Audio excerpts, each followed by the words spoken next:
का कोई जेंडर नहीं होता है। लेखक होने के नाते मुझे लगता है कि लेखक का कोई जेंडर नहीं होता है।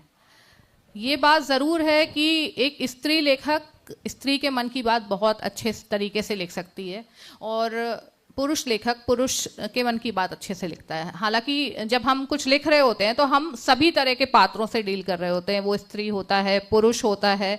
तो ऐसे में कई बार ये भी कहा जाता है कि जो लेखक है वो अर्धनारीश्वर हो जाता है।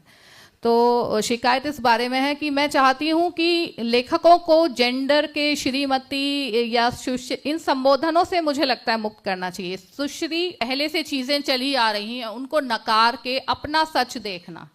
हम लोगों को पैदा होते ही सिखा दिया जाता है कि तुम इस धर्म में पैदा हुए हो, तुम्हारे ये संस्कार हैं, हमारे यहाँ ऐसा होता आया है, तुम्हें पढ़ना है, तुम्हें ये करना है, ये रोजगार करना है। मतलब हर चीज़ एक पैदा होते ही हमारे अंदर फीड कर दी जाती है और लगातार मुझे लगता है बच्चा 4 साल का भी नहीं होता, उससे पूछा जाता है तुम क्या बनोगे।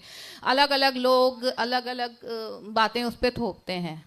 तो ऐसे में मुझे ये फील होता है कि शायद हम लोग खुद को पूरी तरह कभी समझ ही नहीं पाते, या हम क्या होने के लिए इस दुनिया में आए थे वो समझने के लिए हमें बागी होना पड़ता है और खुद के नज़रिए से देखना शुरू करना पड़ता है।